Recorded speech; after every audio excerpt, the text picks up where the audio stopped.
Hi everyone, मैं यश कुमार आपके अपने यूट्यूब चैनल में आपका स्वागत करता हूं। आज हम बात करने वाले हैं संविधान के सबसे महत्वपूर्ण टॉपिक मूल अधिकार के बारे में, जो कि बहुत ही महत्वपूर्ण टॉपिक है क्योंकि परीक्षाओं में यहाँ से काफ़ी ज़्यादा क्वेश्चन पूछे जाते हैं। आज हम दोस्तों यहाँ पढ़ेंगे नहीं बल्कि मूल अधिकार के जितने भी आर्टिकल हैं याद कराएंगे और याद करने की कोशिश करेंगे।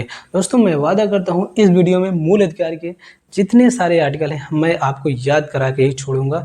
बस आपको थोड़ा धैर्य बनाए रखना है कि हम आपको कुछ तरीके बताएंगे जिससे मूल अधिकार के जितने भी सारे आर्टिकल हैं आपको याद हो जाएंगे। क्योंकि कहते नहीं, आप मेहनत करिए दोस्तों, मैं वादा करता हूँ जितने सारे क्वेश्चन एग्जाम में पूछे जाएंगे, किस तरीके से पूछे जाते हैं, सारे क्वेश्चन को मैं सॉल्व कराऊंगा। बस थोड़ा आपको मेहनत करना है, दिल लगा के मेहनत करना है। कि कहा जाता है ना कि बिना पिसे मेहंदी लाल नहीं होती और कोशिश करने वालों को कभी हार नहीं होती है। दोस्तों आपको मेहनत करनी, इतनी ज़्यादा मेहनत करनी है कि लगेगी हाँ इस बार एग्ज़ाम क्लियर हो ही जाएगा। कहते नहीं हैं, जब तक तोड़ेंगे नहीं तब तक छोड़ेंगे नहीं। चलिए दोस्तों हम स्टार्ट करते हैं मूल अधिकार के बारे में। मौलिक अधिकार क्या होता है दोस्तों? संविधान के द्वारा लोगों को दिया गया वह अधिकार जिसके द्वारा लोगों के हितों का क्या होता है, संरक्षण होता है, उसी को हम क्या बोलते हैं, मौलिक अधिकार बोलते हैं। दोस्तों जो मौलिक अधिकार होता है ये भाग 3 में दिया गया है। भाग 3 में दिया गया है। अनुच्छेद 12 से 35 और अमेरिका के संविधान से लिया गया है दोस्तों। अब भाग 3 को भारत का मैग्ना कार्टा कहा जाता है। दोस्तों आपको ध्यान में रखना है कि हमने जो ये शब्द लिखे हैं बहुत ही इंपॉर्टेंट है। इसमें क्या है दोस्तों, इसमें डायरेक्टली क्वेश्चन आपसे यही पूछा जाएगा कि भाग 3 में क्या है। तो भाग 3 में क्या है, आपका मौलिक अधिकार है। या आपसे ऐसा पूछा जाएगा कि मौलिक अधिकार किस भाग में है दोस्तों, तो भाग 3 में है। मौलिक अधिकार कहाँ से लिया गया है? अमेरिका से लिया गया है। कहाँ से लिया गया है दोस्तों? अमेरिका से लिया गया है। या कहा जाता है आपसे भारत का मैग्ना कार्टा किसे कहा जाता है, तो भाग 3 को भारत का मैग्ना कार्टा कहा जाता है। तो दोस्तों ये क्वेश्चन कई बार पूछे जा चुके हैं कि ये मौलिक अधिकार कहाँ से लिया गया है, भारत का मैग्ना कार्टा किसे कहा जाता है। तो आपको ध्यान में क्या रखना है दोस्तों, भाग 3 को भारत का मैग्ना कार्टा कहा जाता है, ये आपको ध्यान में रखना है। या भाग 3 में क्या है, मूल अधिकार है। तो 3-4 क्वेश्चन यहाँ से डायरेक्टली ऐसे पूछे जाएंगे कि मौलिक अधिकार किस भाग में है, भाग 3 में। या भाग 3 में क्या है दोस्तों, तो मौलिक अधिकार है। या आपसे पूछा जाएगा कि मौलिक अधिकार कहाँ से लिया गया है, अमेरिका से लिया गया है। भाग 3 को भारत का मैग्ना कार्टा कहा जाता है। या ऐसा पूछा जाता है कि भारत का मैग्ना कार्टा किसे कहा जाता है, तो भाग 3 को। तो दोस्तों हम बात करते हैं इसके आगे। इसमें क्या है कि जो मौलिक अधिकार है, मूल संविधान में 7 मौलिक अधिकार थे। कितने थे दोस्तों? 7। ये मूल संविधान में थे। किसके? मूल संविधान में 7 मौलिक अधिकार थे। लेकिन अब कितने हैं दोस्तों? 6 हैं। यानी मूल संविधान में 7 मौलिक अधिकार थे, अब कितने हैं? 6 हैं। तो जो 7वां मौलिक अधिकार है, संपत्ति का अधिकार। क्या है? संपत्ति का अधिकार। दोस्तों इसे मौलिक अधिकार की श्रेणी से हटा दिया गया है। कौन से संविधान संशोधन?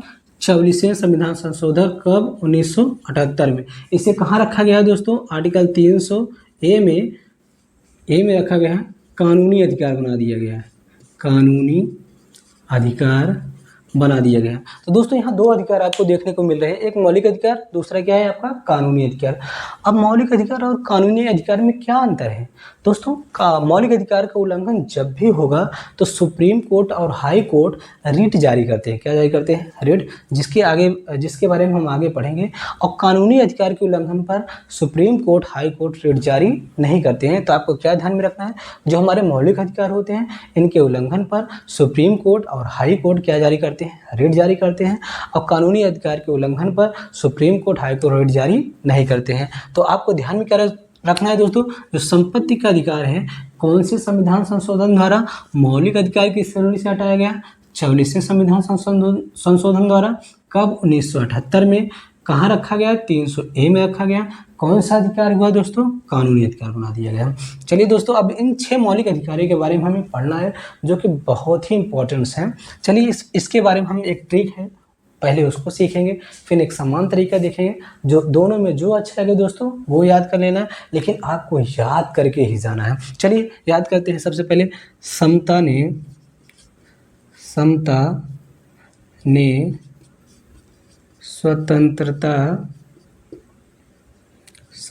स्वतंत्रता के लिए शोषण के विरुद्ध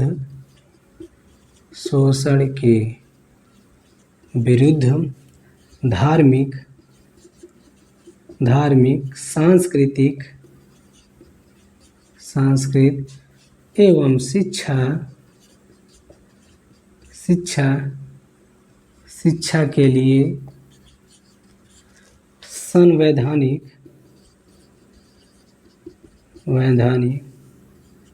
उपचारों की मांग की। तो दोस्तों ये ट्रिक है, थोड़ा सा मैं ध्यान में रखेंगे। अगर एक दो बार इसे हम पढ़ेंगे आसानी से याद हो जाएगा। समता ने स्वतंत्रता के लिए शोषण के विरुद्ध धार्मिक, सांस्कृतिक एवं शिक्षा के लिए संवैधानिक उपचारों की मांग की। चलिए दोस्तों इससे हम बनाएंगे पहले ये 6 जो मौलिक अधिकार हैं इसको हम कैसे बनाएंगे। सबसे पहले क्या लिखा है? समता। तो पहला पॉइंट लिखिए, समता मतलब क्या होता है? समता। समता मतलब समानता। क्या दोस्तों? समता मतलब क्या होता है? समानता। समता या समानता का अधिकार। चलिए पहला हमारा बन गया समता या समानता का अधिकार। कहाँ से कहाँ तक है दोस्तों? 14 से लेके 18 तक है। उसके बाद दूसरा हमारा बनता है स्वतंत्रता। स्वतंत्रता का अधिकार। चलिए स्वतंत्रता का अधिकार ये कहाँ से है दोस्तों? 19 से लेके 22 तक है। उसके बाद देखिए क्या है? शोषण के विरुद्ध। क्या है दोस्तों? शोषण के विरुद्ध।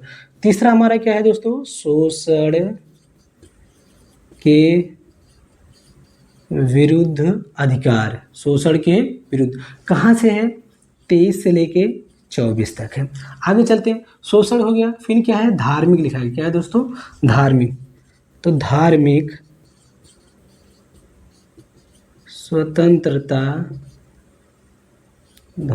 स्वतंत्रता का अधिकार ये कहाँ से है?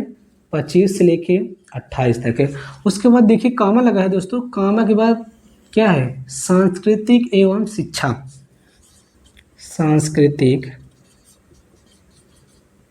एवं शिक्षा का अधिकार। शिक्षा का अधिकार कहाँ से है दोस्तों? 29 लेके 30 तक है। उसके बाद देखिए क्या है? संवैधानिक उपचारों। क्या है दोस्तों? संवैधानिक उपचारों। तो छठवा क्या है? संवैधानिक उपचारों का अधिकार। ये कहाँ से? अनुच्छेद 32। तो दोस्तों चाहे ये तरीका आप अपना सकते हैं कि समता या स्वतंत्रता का अधिकार 14 से 18 ऐसे आप याद कर सकते। ऐसे तो आपने कई बार पढ़ा होगा दोस्तों, लेकिन आप क्या होंगे बार बार भूल जाते होंगे। ये तरीका थोड़ा अपनाइएगा दोस्तों। एक बार अगर याद हो गया इस तरीके से आप दोबारा भूलेंगे नहीं। आपको एक कहानी एक लाइन जैसे पढ़ते हैं वैसे आपको पढ़ने रहे। क्या है? समता ने स्वतंत्रता के लिए शोषण के विरुद्ध धार्मिक, सांस्कृतिक एवं शिक्षा के लिए संवैधानिक उपचारों की मांग है। तो इससे क्या होंगे दोस्तों? ये जो 6 आपके मौलिक अधिकार हैं एक क्रम वाइज याद हो जाएंगे। उसके बाद हम एक एक क्या करेंगे? पढ़ने की कोशिश करेंगे और ये भी बहुत आसान तरीके से आपको याद हो जाएगा। पहले इसको आप याद कर लीजिए एक बार। उसके बाद हम क्या करेंगे? एक एक मौलिक अधिकार को हम क्या करेंगे? आसान तरीके से एकदम ट्रिक वाइज एकदम आसान तरीके से क्या करेंगे? याद करने की बात करते हैं दोस्तों। पहला क्या था? समता या समानता का अधिकार। ये कहाँ से कहाँ तक दोस्तों? 14 से लेके 18। देखिए दोस्तों हम याद कैसे करेंगे? यहाँ से बहुत इंपॉर्टेंट है दोस्तों। याद करेंगे, बहुत ट्रिक्स बहुत आसान है, थोड़ा आप ध्यान रखिएगा। देखिए कैसे। सबसे पहले इनके हम अनुच्छेदों को लिखेंगे। 14, 15, 16, 17, 18। चलिए दोस्तों हम याद कैसे करेंगे? सबसे पहले वैसे तो हम एक बार लिख देते हैं, बताते हैं कैसे याद करते हैं। सबसे पहले क्या है इसमें? 14 में क्या है? विधि के समक्ष समानता। उसके बाद क्या है? धर्म, मूल जाति, धर्म, मूल, जाति, लिंग में विभेद खत्म। उसके बाद क्या है, लोक नियोजन, लोक नियोजन, लोक नियोजन, लोक नियोजन में समानता, लोक नियोजन में समानता। आगे क्या है दोस्तों, अस्पृश्यता, अस्पृश्यता का अंत। उसकी क्या है, उपाधियों का अंत,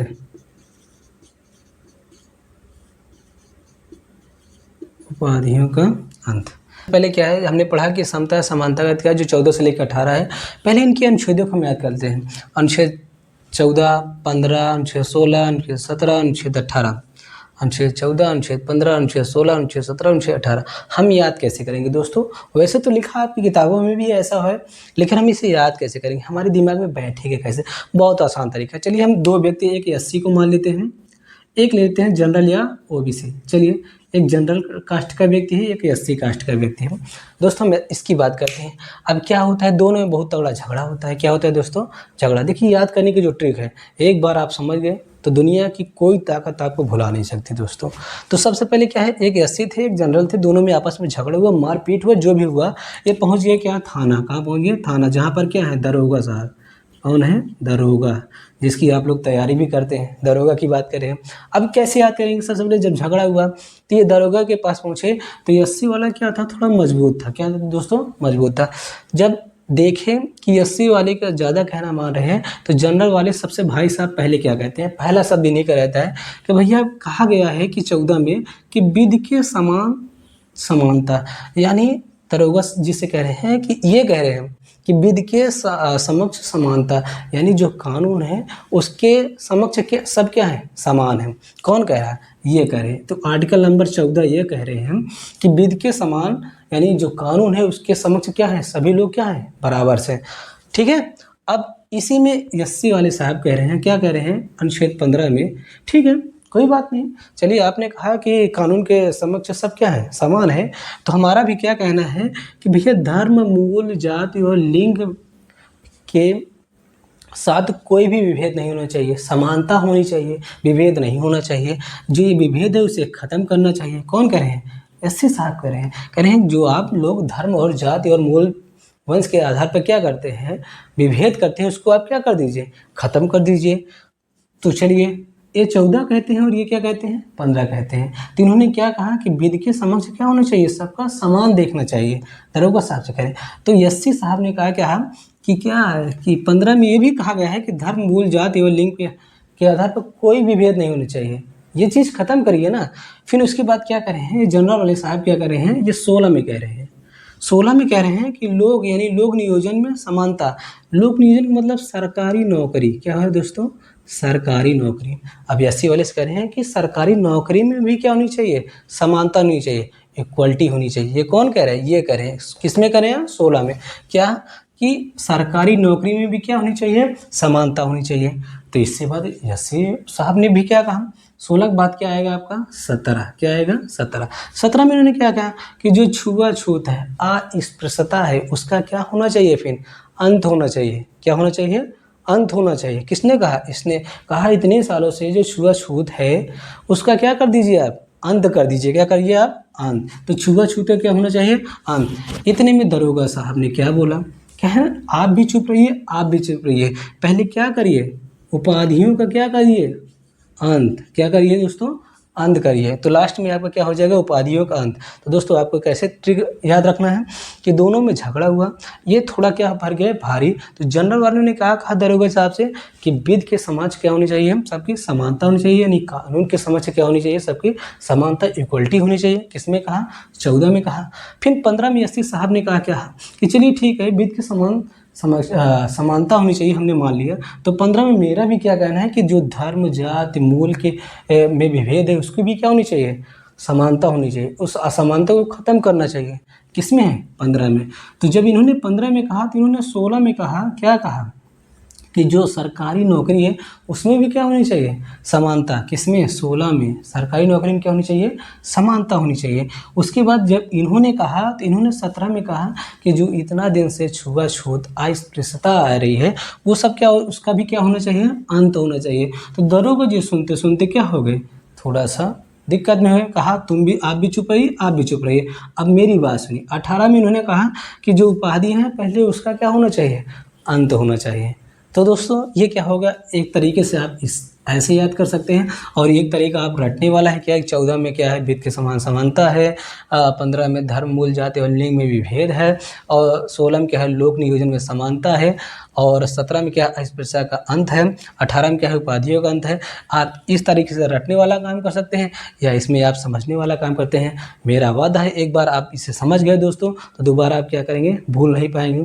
वैसे इतने सारे हम पढ़ लेते हैं लेकिन किसी काम का कभी नहीं आता है। कहीं कहीं आप देखते हैं सारा खेल किसका होता है दोस्तों, पैसे का होता है। अभी दोनों में झगड़ा हो जाए तो जिसके पास सबसे पहले पैसा होता है उसी की सारी बात सुनी जाती है और किसी की बात नहीं सुनी जाती है। सब हम लोग तो पढ़ तो लेते हैं कि ऐसी ऐसी चीज़ संविधान में है, ऐसा ऐसा है, लेकिन कहाँ पे ऐसा होता है, कहाँ हो पाता है, ऐसा कहीं नहीं। सारा खेल जिसके पास पैसा यानी जिसकी लाठी उसी के भैंस होता है। चलिए कोई बात नहीं दोस्तों, हम पढ़ाई भी बात करते हैं, ये तो बात की बात है। तो इसके बाद आगे चलते हैं। दूसरा जो हमारा है दोस्तों, वो भी याद करें। दूसरा पॉइंट्स क्या था, स्वतंत्रता का अधिकार। ये क्या है दोस्तों, 19 से लेके 22 तक है। चलिए हम याद करने की कोशिश करते हैं, बहुत आसान तरीका है दोस्तों, बस ध्यान से देखिएगा। 19 अनुच्छेद 19 की हम बात करते हैं। 19 में क्या है, सबसे पहले बोलने, उसके बाद एकत्रित, देखिए अभी कैसे याद है, एकत्रित। उसके बाद क्या है, संघ। उसके बाद क्या है, आवागमन।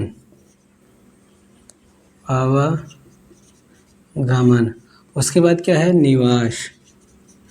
उसके बाद क्या है, रोजगार। तो इसे हम मान लेते हैं VCDEF।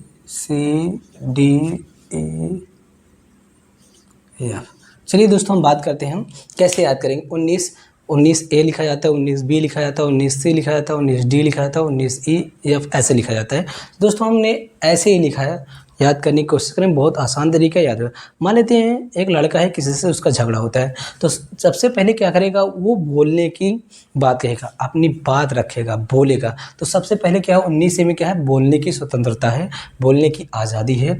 उसके बाद क्या है, जब बोलने से उसका काम नहीं बनता है तो क्या करता है, लोगों को इकट्ठा करता है, बिना अधिकार के क्या करता है, लोगों को इकट्ठा करता है, ठीक है ना, शांतिपूर्ण ढंग से, बिना हथियार के। तो 19 बी में क्या है, एकत्रित करता है, यानी लोगों को क्या करता है, इकट्ठा करता है, उनके साथ एकत्रित होता है। फिर उससे भी उसका काम नहीं बनता है तो 19 में क्या करता है, संघ बनाता है, समूह बनाता है। क्या दोस्तों, समूह बनाता है। फिर अगर उससे भी नहीं काम बनता है तो 19 डी में क्या करता है, पूरे भारत में भी कहीं भी आ जा सकता है, उसे आवागमन की आज़ादी है, आवागमन की क्या है, स्वतंत्रता प्राप्त है, वो कहीं भी आ जा सकता है पूरे भारत में। फिर उसके बाद क्या करता है दोस्तों, निवास। अगर वो आए जाएगा कहीं पर रुकेगा, कहीं पर निवास करेगा तो पूरे भारत में कहीं पर भी क्या कर सकता है, वो निवास कर सकता है। उसके बाद क्या है, यफ में क्या है दोस्तों, जब निवास करेगा तो कुछ पैसे की आवश्यकता होगी, यानी रोजगार। वो कोई भी रोजगार क्या कर सकता है, कर सकता है, कुछ रोजगार को छोड़कर, नहीं तो ये समझिए कि पूरा रोजगार नहीं, कुछ रोजगार को छोड़कर। तो पहले 19 में क्या है, बोलने की स्वतंत्रता है। 19 बी में क्या है, एकत्रित यानी बिना हथियार के शांतिपूर्ण ढंग से एकत्रित होने की स्वतंत्रता है, आज़ादी है। 19 में क्या है दोस्तों, संघ बना सकते हैं, समूह बना सकते हैं। 19 डी में क्या है दोस्तों, आवागमन, पूरे भारत में कहीं भी आप घूम सकते हैं, जा सकते हैं। उसके बाद 19 ई में क्या है दोस्तों, निवास, कहीं भी आप रह सकते हैं पूरे भारत में। 19 एफ में क्या है दोस्तों, रोजगार, कोई भी रोजगार आप क्या कर सकते हैं, करने की क्या है, आपको आज़ादी है। चलिए अनुच्छेद 20 की बात कर लेते हैं दोस्तों। ये अपराध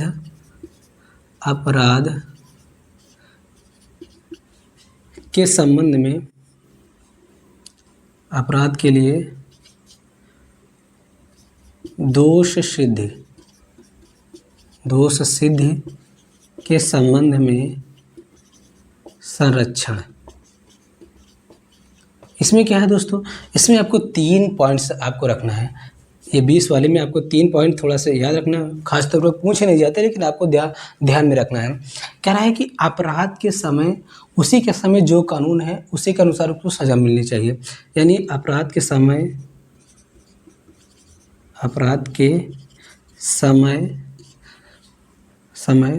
उसी कानून के अनुसार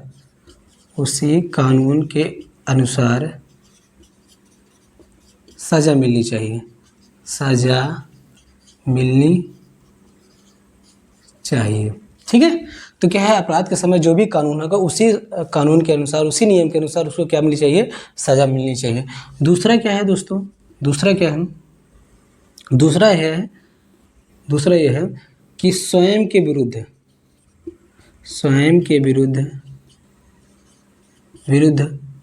गवाही देने के लिए बाध्य नहीं किया जाएगा।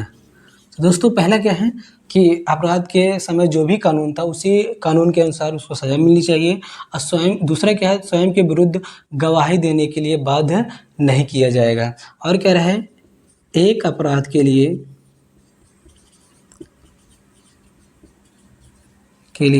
एक ही बार सज़ा मिलेगी, सज़ा मिलनी चाहिए।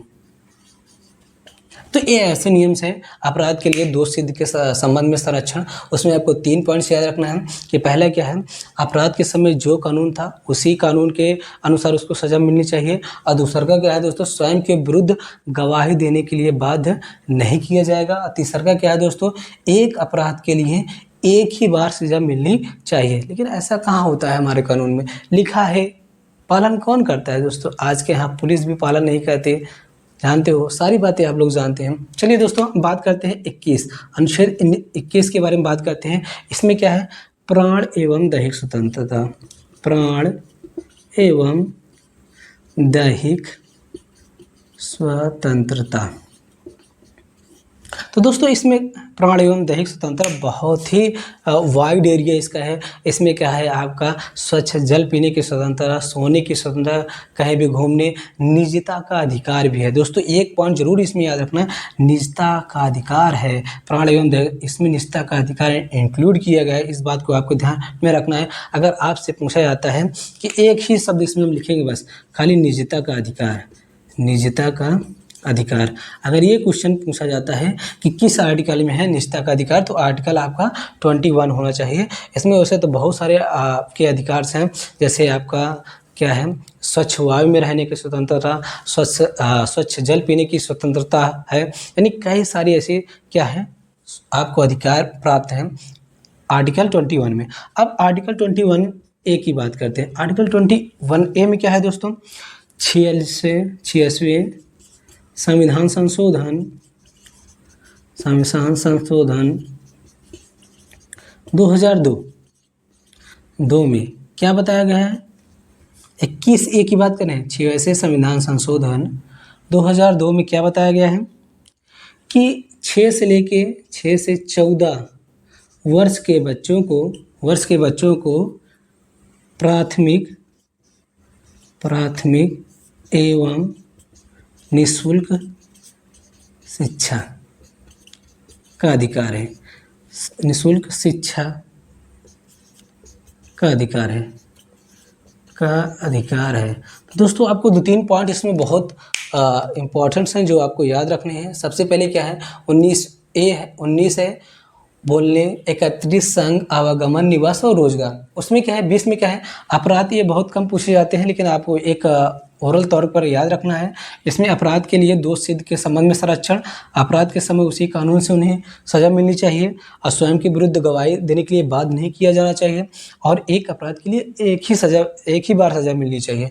और 21 में प्राण एवं दैहिक स्वतंत्रता, इसमें कई सारे आपके अधिकार, कई सारी स्वतंत्रता है, लेकिन आपको सबसे ज़्यादा स्वतंत्रता किसमें याद रखना है, निजता का अधिकार। क्या है, निजता। ये आपसे पूछा भी जा सकता है कि निजता का जो अधिकार है किस आर्टिकल में है, तो आर्टिकल 21 में। ये आपको इंक्लूड कर, इसलिए हमने इसको हाईलाइटेड कर दिया है, ये आपको याद रखना है। उसके बाद 21 से ये इंपॉर्टेंट है दोस्तों, कई एग्जाम में ये क्वेश्चन पूछा जा चुका है कि 86वें संविधान संशोधन 2002 में 6 से लेकर 14 वर्ष के बच्चों को प्राथमिक एवं निःशुल्क शिक्षा पाने का क्या है, अधिकार है। चलिए दोस्तों, अब आर्टिकल हम 22 की बात करते हैं, आर्टिकल 22 की बात करते हैं।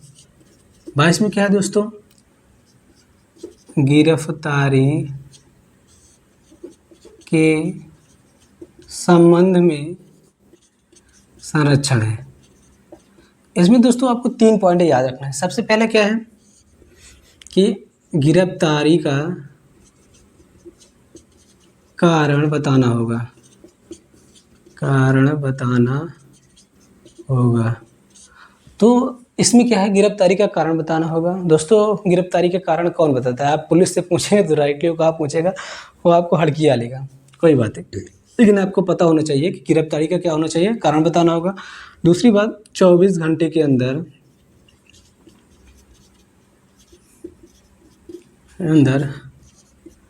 मजिस्ट्रेट के सामने पेश करना होगा, पेश करना होगा। तीसरा का पॉइंट इसमें क्या है दोस्तों, जब मनपसंद वकील से सलाह ले सकते हैं, सलाह ले सकते हैं। तो अनुच्छेद 22 में क्या है दोस्तों, गिरफ्तारी के संबंध में आपके क्या है, संरक्षण है। तो क्या है, पहला क्या है, गिरफ्तारी का कारण बताना होगा। दूसरा का 24 घंटे के अंदर मजिस्ट्रेट के सामने पेश करना होगा।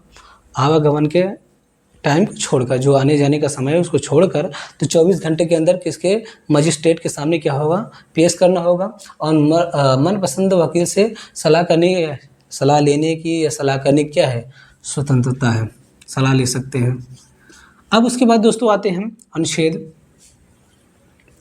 अगला पॉइंट्स, शोषण के विरुद्ध अधिकार, शोषण के विरुद्ध अधिकार। दोस्तों, आपको एक चीज़ कभी कन्फ्यूजन हो जाए, अनुच्छेद 20 में क्या है दोस्तों, या 22 में क्या है, तो सबसे पहले क्या होगा, हम कोई अपराध करेंगे, क्या करेंगे, अपराध, यानी अपराध दोष में जो उसके संबंध में संरक्षण है वो पहले आएगा। उसके बाद क्या आएगा 22 में, गिरफ्तारी, क्या आएगी, गिरफ्तारी। इस बात क्या रखना, कभी कंफ्यूज मत होना, सबसे पहले अपराध आएगा, फिर उसके बाद क्या आएगी, गिरफ्तारी आएगी। अब इसमें बात करते हैं दोस्तों, शोषण के विरुद्ध अधिकार, ठीक है ना, शोषण के विरुद्ध अधिकार। इसमें क्या है, कहाँ से कहाँ तक है, 23 से 24, कहाँ से है दोस्तों, अनुच्छेद आपके 23 में क्या है, आर्टिकल हम 23 की बात करते हैं। इसमें क्या है कि मानव व्यापार या बंधुआ मजदूरी नहीं करा सकते हैं, ठीक है। और अनुच्छेद 24 में क्या है दोस्तों, 14 वर्ष से कम उम्र के बच्चे को कारखानों में काम नहीं करा सकते हैं। तो दोस्तों, आपको ध्यान में क्या रखना है, तो शोषण के विरुद्ध अधिकार, 2 अधिकार प्राप्त हैं आपको, 23 और 24।